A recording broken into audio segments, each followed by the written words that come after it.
तो इस टॉपिक पे हमने पहले वीडियो बनाई थी, उसमें मैंने आपको बताया था कि दो टेक्निक्स जिससे हम टाइम ट्रेवल कर सकते हैं। पहली थी स्पीड, यानी हमारे लिए जितनी ज़्यादा स्पीड होगी उतना ही हमारे लिए टाइम धीरे चलेगा। और दूसरा था ग्रेविटी, यानी जितनी ज़्यादा ग्रेविटी होगी उतना ही टाइम हमारे लिए धीरे चलेगा। और उसी वीडियो के लास्ट में मैंने आपको बताया था कि एक ऐसी भी टेक्निक है जिससे हम अपनी सेलुलर एक्टिविटीज़ यानी मेटाबॉलिज्म एक्टिविटीज स्टॉप करके थोड़े टाइम के बाद स्टार्ट करेंगे तो हमारी लाइफ प्ले पॉज जैसे हो जाएगी, यानी हम रियल टाइम से थोड़ा सा आगे ट्रैवल करेंगे। तो आज हम उसी टेक्निक के बारे में इस वीडियो की शुरुआत करेंगे। So without wasting any more time, let us get started.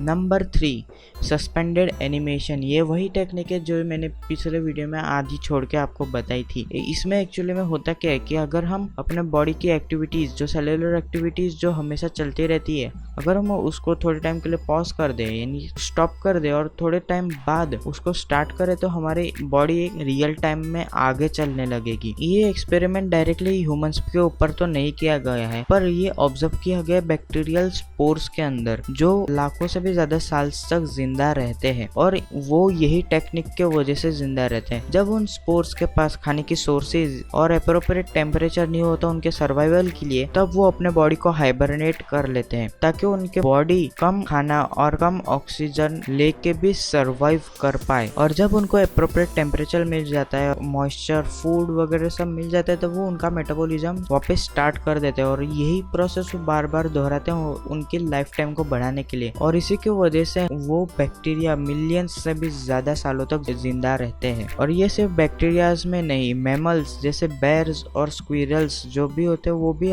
ऐसी कुछ टेक्निक यूज करते हैं। कम टेम्परेचर होने की वजह से यानी ठंड में वो अपने मेटाबॉलिज्म एक्टिविटीज स्लो डाउन करते हैं। कैसे? क्योंकि वो हाइबरनेशन में चले जाते हैं ताकि उनके सेल्स की रिक्वायरमेंट है फूड और ऑक्सीजन के लिए वो कम हो जा सके। तो यही था कुछ नेचुरल वेज। और ये 2005 में अमेरिकन साइंटिस्ट ने ये एक डेमोन्स्ट्रेशन भी दिया था कि हम कैसे मेटाबॉलिज्म एक्टिविटीज को स्लो कर सकते हैं। और ये डायरेक्टली ह्यूमन पे कैरी नहीं किया गया था, ये सबसे कैरी किया गया था चूहे पे। जब एक चूहे को लिया गया और उसको एकदम थोड़ा सा डोज दिया गया हाइड्रोजन सल्फाइड का, तब उसके बॉडी का टेम्परेचर गिर के हो गया 13 डिग्री सेल्सियस। और जिसके वजह से उसके मेटाबॉलिज्म एक्टिविटीज भी 10 टाइम्स स्लो हो गई। जैसे कि ये डोज बहुत छोटा था, तो 6 घंटे के बाद जब चूहे को होश में लाया गया तब वो विदाउट एनी इलनेस बाहर आया था, जिसके वजह से उसकी एज भी थोड़ी सी कम रिपोर्ट की गई थी। ये तो एक छोटे लेवल पे एक्सपेरिमेंट था और इसका ह्यूमंस पे डायरेक्ट करने का कोई सेंस नहीं बनता था, इसलिए उन्होंने थोड़ा और बड़ा लेवल यानी शिप या फिर पिग्स में ट्राई किया, पर ये अनसक्सेसफुल रहा। पिग्स और शिप पे वही दूसरे मेथड ट्राई की थी जहाँ पे उन्होंने ब्लड, बॉडी के अंदर जो ब्लड दौड़ता है उसको कोल्ड सलाइन सॉल्यूशन से रिप्लेस कर दिया, और जिसके वजह से उनकी मेटाबॉलिज्म एक्टिविटीज भी कम हो गई। और ये पिग्स पे काम किया और ह्यूमन पे एक्सपेरिमेंट करने का ट्रायल चल रहा है, पर आज तक कोई परफेक्ट रिजल्ट नहीं मिला है। नंबर 4, वर्म होल्स के तरफ के द्वार खोले गए थे आइंस्टाइन के द्वारा, जहाँ पे उन्होंने प्रपोज किया था जनरल थियरी ऑफ रिलेटिविटी में। और ऐसा माना जाता है कि वर्म होल्स अरबों खरबों से भी ज्यादा प्रकाश वर्षों तक डिस्टेंस कनेक्ट करते हैं। और ये सिर्फ आइंस्टाइन ने ही नहीं, पर बाकी जो फिजिस्ट थे जैसे स्टीफन हॉकिंस ने भी माना था कि वर्म होल क्वांटम लेवल पे एग्जिस्ट करते हैं। क्वांटम लेवल मतलब बहुत एटम से भी छोटा लेवल पे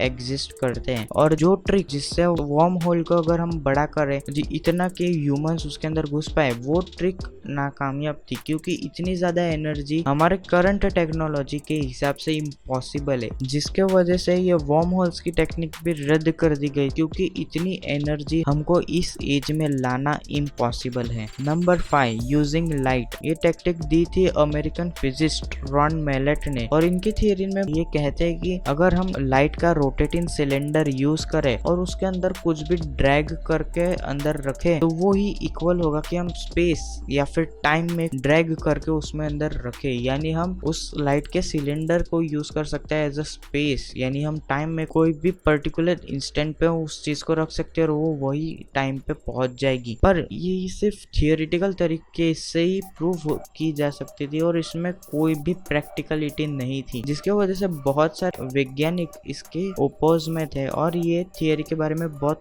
आर्ग्यूमेंट चल रहा था, तो ये थियरी को डिबंक किया गया। पर रॉन मैलेट की तरफ से देखे तो ये थियरी उनके हिसाब से बहुत परफेक्ट थी, पर दूसरे वैज्ञानिक नहीं मानते, तो हम क्या कर सकते हैं। तो बस यही था इस वाले वीडियो के लिए। और आपने अगर इसका पार्ट 1 नहीं देखा तो देख लो। एक्चुअली मैं ये मेरे को पहले बोलना चाहिए था, कोई बात नहीं होगा। पार्ट 1 नहीं देखा तो वो पहले देख लो, फिर पार्ट 2 देखना ताकि पूरे तरीके से आपको समझ में आए। तो बस खत्म करते हैं इसी वीडियो को इधर। मिलता है हम आपको अगली वीडियो में, तब तक के लिए बाय।